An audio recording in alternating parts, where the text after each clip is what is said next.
బట్టతలతో బాధపడుతున్నారా? ఆధునితనమైన పద్ధతిలో hair transplantation చేయబడును. Face clinic, Hyderabad.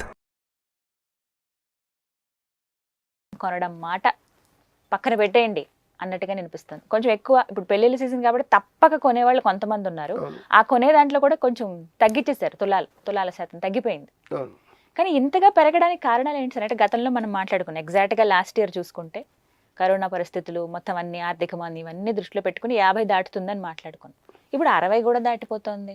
ఇయర్ ఎండింగ్కి ఇంకా పెరుగుతుందని చెప్తున్నారు. సో ఫస్ట్ ఎందుకు పెరుగుతోంది అనేది మాట్లాడుకుందాం. ఇండియాలో 2 సమస్యలు ఉన్నాయి. ఒకటి ఆర్బీఐకి ఉంటుంది, biggest purchaser not public. Biggest purchaser is RBI now. ఇప్పుడు లాస్ట్ ఇయర్ జూలై నుంచి డిసెంబర్ లోపల 400 మెట్రిక్ టన్నులు కొన్నారు. అబ్బో. ఇప్పుడు దేశంలో 747 టన్నులు ఉంటే 747లో 400 లాస్ట్ ఇయర్ కొన్నదే. అంత ఎక్కువ సార్?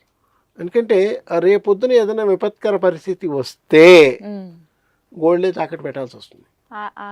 91లో జరిగింది కదా, యూపీ సింగ్ గారి టైంలో. యూపీ సింగ్ గారి టైంలో జరిగింది కదా, మనం చూసాం. పి నరసింహనగర్ వచ్చి విడిపించారు కదా లండన్లో. మళ్ళీ ఆ పరిస్థితి ఒకవేళ వస్తుందేమో అని ఒక అంచనా వేసుకొని ఎందుకైనా మంచిదని ఆర్బీఐ ఒక 400 మెట్రిక్ టన్నులు కొనేసింది. 400 మెట్రిక్ టన్నులు, 1 మెట్రిక్ టన్ అంటే 1000 కేజీలు, అంటే 4 లక్షల కేజీలు కొన్నారు. అది పరిస్థితి. ఇంపోర్ట్ అయిందంటే సగం వాళ్ళే కొనేశారు. దాంతో దానికి ఇంకా డిమాండ్ పెరిగింది. ఎప్పుడైతే మీకు వస్తువు తక్కువ లభ్యతగా ఉంటుందో రేటు పెరుగుతుంది. ఇప్పుడు 60 అయింది సార్. నెక్స్ట్ ఇంకా నా అంచనా అయితే 80 దాటిపోతుంది. అమ్మో, 80,000 ఖచ్చితంగా. ఎందుకంటే గ్రాముకి మనం 8,000 పెట్టాలంటే ఏం చేయాలి మరి, తప్పదు. ఇండియాలో సెంటిమెంట్ ఏంటంటే అమ్మాయికి నగలు పెట్టాలి అంతే. మీరు అమ్మాయికి ఎంత పెడతారు, మేము కోడలకి ఎంత పెడతాం, ఇదే మాటల్లో కంపల్సరీ ప్రస్తావన ఉంటుంది. కంపల్సరీ అయిపోయింది. రెండోది, గోల్డ్ని ఒక ఎసెన్షియల్ కమాడిటీ కింద చూస్తున్నారు. ఆర్బీఐ ఏమో దాన్ని ఇంటర్నేషనల్ కమాడిటీ కింద చూస్తుంది. ఇంటర్నేషనల్ కరెన్సీ ఏదంటే గోల్డే. ఈ దేశం నుంచి ఆ దేశంకి వెళ్ళినప్పుడు నీకు డబ్బులు లేకపోతే 2 గోల్డ్ ముక్కలు తుంచి ఇచ్చేస్తే $1 ఇస్తారు, అవి ఖర్చు పెట్టుకోవచ్చు. అది కానీ తీసుకెళ్ళడానికి అంత పర్మిషన్ ఉంటుందా అండి? అంటే ఎలాగ తీసుకెళ్తారనేది వాళ్ళ చేతిలో ఉంటుంది. ఇప్పుడు ఇండియాకి వచ్చేటువంటి ఈ పాకిస్తాన్ నుంచి వచ్చే వాళ్ళు ఉన్నారు, టెర్రరిస్టులు. వీళ్ళు ఎలా బతుకుతున్నారు తెలుసా మీకు? ఇదే ఎక్కడో ఒక ఇంట్లో దిగేసి, తెలిసిన వాళ్ళ ఇంట్లో దిగేసేసి, వాళ్ళకి సానుభూతి పనులు ఉంటారు కదా, వాళ్ళ ఇంట్లో దిగేసేసి అర్ధరాత్రి షిప్లో వచ్చేసి ముంబైలో ఎక్కడో సముద్రంలో దూకేసేసి ఈదుకుంటూ వచ్చేసి ఏదో ఒక ఒడ్డుకి చేరుకుంటారు. ఇంటికి వెళ్ళి ఇంటికి చేరుకొని 20 గ్రాములు బంగారం తుంచిస్తారు. వీడు భోజనం పెడతారు. ఇంకో 10 గ్రాములు బంగారం తుంచిస్తే మా అన్న మా తమ్ముడు అని చెప్పి వీటితో ఆధార్ కార్డు కూడా తయారు చేస్తారు. ఇంకొక ఆధార్ కార్డు కూడా తయారు చేస్తారు. మరి ఇలా పెరుగుతూ పోతే, ఎంత ఆర్బీఐ ఇలా కొనుక్కుంటూ పోతే అప్పుడు ఇంక పరిస్థితి ఏంటి సార్ తర్వాత? అంటే వాళ్ళ అంచనా ఏంటంటే ఒకవేళ పరిస్థితి చేయి దాటిపోతే సేఫ్ సైడ్ ఉంటుంది. ఇప్పుడు 83కి వచ్చింది, 82కి వచ్చింది, 82, 64 వేల పైసలు. 82, 64 అంటే మరి డేంజరే కదా. 75 రూపాయలు ఉండే డాలరు 10% పెరిగింది కదా. 10% పెరగడం అంటే it's a very very big blow on the importers. ఇంపోర్టర్స్కి చాలా పెద్ద దెబ్బ. ఎక్స్పోర్టర్స్కి లాభం, కానీ ఎక్స్పోర్ట్స్ జరగట్లేదు. ఎక్స్పోర్టర్స్ లాభం, కానీ ఎక్స్పోర్ట్లు జరగట్లేదు. ఇంటర్నేషనల్ అట్మాస్ఫియర్ బాగాలేదు, ఎవరు కొనట్లేదు. అవసరం అయితే తప్ప ఎవరు తెప్పించట్లేదు. ఇండియాలో లగ్జరీ పీపుల్ వేరే ఉన్నారు, లగ్జరీ క్లాస్ వేరే ఉంది. వీళ్ళు ఇంపోర్ట్లన్నీ చేస్తూనే ఉన్నారు. ఇది యాపిల్ ఫోన్లు, పెద్ద పెద్ద టీవీలు, ఐ హోమ్లు, ఇది ఇంటి హోమ్ ఫర్నిచర్లు, పెద్ద పెద్ద క్లాసిక్ ఆర్టికల్స్ అన్నీ తెప్పిస్తున్నారు. ఈ కోటీశ్వర్లు ఏమో ఇంపోర్ట్లు చేస్తూనే ఉన్నారు. పెట్రోల్ తప్పట్లేదు, డీజిల్ తప్పట్లేదు, మరి ఏం చేయాలి? సో ఇంపోర్ట్ ఏమో ఎక్కువైపోతుంది, ఎక్స్పోర్ట్లు లేవు, ప్రాక్టికల్గా నీళ్ళు, మరి ఏం చేయాలి? అంటే మరి ఇంకేంటి సార్ సోర్స్? మనకి ఇప్పుడు కామన్ పీపుల్ ఎవరైతే ఉన్నారో కొనుక్కోవాలంటారా వద్దంటారా ఇప్పుడున్న పరిస్థితుల్లో బంగారం? అంటే ఎవరైతే బంగారం ఆల్రెడీ కొన్నారో వాళ్ళంతా అదృష్టవంతులు. ఇప్పుడు లాస్ట్ ఇయర్ నేను ఒక చిన్న ఐడియా, మనం కూడా మాట్లాడుకున్నాం, గోల్డ్ బాండ్ స్కీమ్ పెట్టండి అని అందరికి చెప్పాం. మీకు గుర్తుంది, మీరు నేనే చేసాం. 2.5% ఆర్బీఐ ఇంట్రెస్ట్ రేట్ ఇస్తుంది. బంగారం ఎంత లేదని మినిమం 6% పెరిగినా కూడా 8.5% వడ్డీ వస్తుందని చెప్పాము మనం. 6% 10% దాటిపోయింది. ఆ 10కి 2.5 కలుపుకుంటే 12.5 అయిపోయిలే. ఏ బ్యాంకులో 12.5% వడ్డీ వస్తుంది? సో వాళ్ళకి లాభమే తీసుకున్నారు.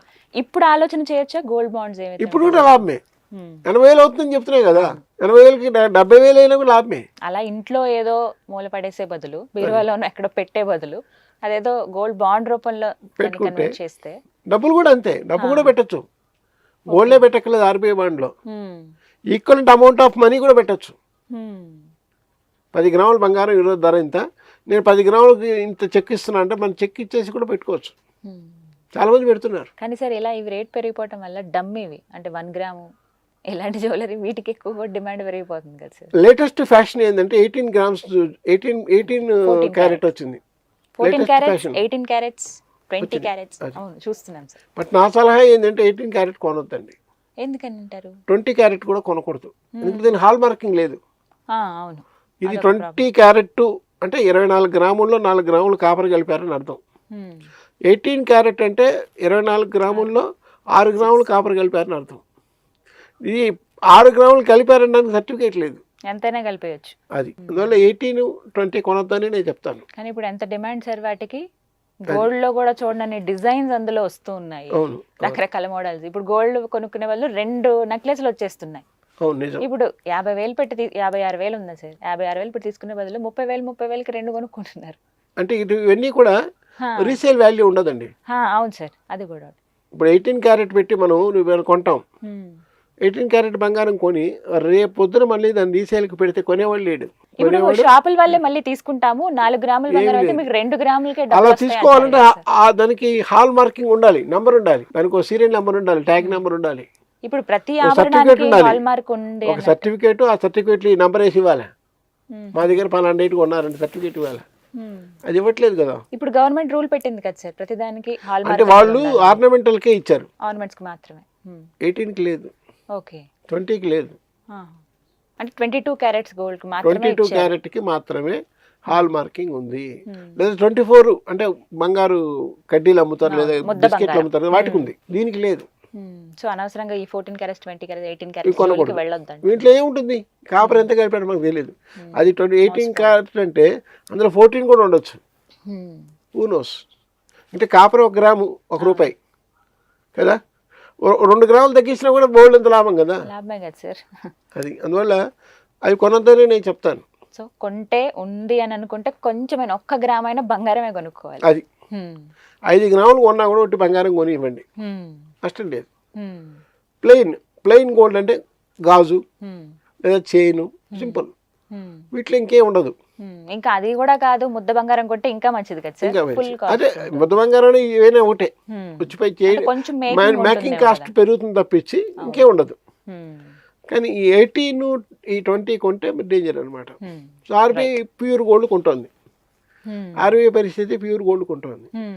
రేపు పొద్దున ఫారిన్ కరెన్సీ అసెట్స్ పడిపోతాయి,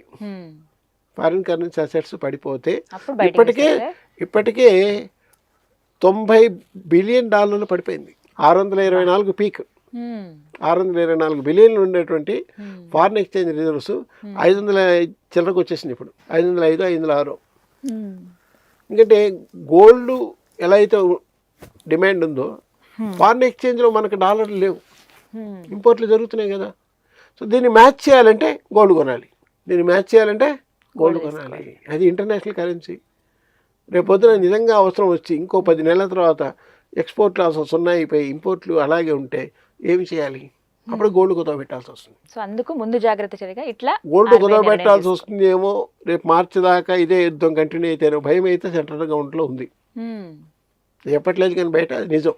అప్పుడు ఇంకా ఈ 400 మెట్రిక్ టన్నులు ఏదైతే కొన్నారో అది పెట్టి అంతకుముందు నుంచి ఉన్న 337 ఉంచుకుంటారు. అసలు ఇది కొన్నది కదా. అది అలాగే గోల్డ్ ఇంపోర్ట్ చేస్తున్న వాళ్ళు కాకుండా స్మగుల్ చేసుకునే వాళ్ళ మీద కఠినమైన చర్యలు తీసుకుంటున్నారు, ప్రతిదీ చెక్ చేస్తున్నారు. కాన్ఫిస్కేటెడ్ గోల్డ్కి తిరిగి ఇచ్చేది లేదు. బడ్జెట్లో కూడా చెప్పారు కదా సార్, ట్యాక్స్ పెరిగిపోతుంది గోల్డ్, అవును, వెండి, అవును, అలాగే వజ్రాల మీద కూడా అవును ట్యాక్స్ చేశారు, పెంచేశారు. తప్పదు, ఏం చేయాలి మరి? గోల్డ్ జ్యువెలరీ కూడా ఇంపోర్ట్ చేస్తున్నారు. పెద్ద పెద్ద వాళ్ళు మ్యారేజ్లకి 1 కోటి 2 కోట్లు 3 కోట్లు గోల్డ్ ఇంపోర్ట్ చేస్తున్నారు, ఆర్నమెంట్స్ ఇంపోర్ట్ చేస్తున్నారు. సో వాటి మీద ఇంకా బెల్జియం నుంచి లండన్ నుంచి ఆర్నమెంట్స్ ఇంపోర్ట్ చేస్తున్న వాళ్ళు ఉన్నారు. మన హైదరాబాద్లో కూడా జరుగుతున్నది. లండన్ నుంచి డైరెక్ట్గా జ్యువెలరీ దిగుతుంది ఇక్కడికి. 1.5 crore 2 crores ఆర్డర్ ఇచ్చి కంప్యూటర్లో చూసేసి ఆన్లైన్లో చూసి బుక్ చేస్తున్నారు. అక్కడ మోసాలు ఉండవు. లండన్ మార్కెట్లో మోసాలు ఉండవు, దుబాయ్ మార్కెట్లో మోసాలు ఉండవు. ప్యూర్ గోల్డ్ ఇంత అవుతుంది, ఇంత కాస్ట్ అవుతుంది, ఈ డిజైన్ అంటే ఇంపోర్ట్ చేసేస్తున్నారు. మరేం చేయాలి చూద్దాం మరి ఎలా ఉంటుంది, ఇంకెంత అంటే ఆ 80,000 టచ్ అవ్వడం మాత్రం ఖాయం, అది ఎందుకు డౌట్ లేదు. భయం వేస్తుంది సార్, ఇంకా మాట అంటే ఏం చెప్తాం, అంటే చూడాలంతే, వాస్తవ పరిస్థితి అది. వినాలంతే. పరిస్థితి చెప్పాల్సిన బాధ్యత మన మీద ఉంది. Exactly right sir. ఒక అనాలిసిస్ట్గా. థ్యాంక్ యూ సార్, నమస్తే.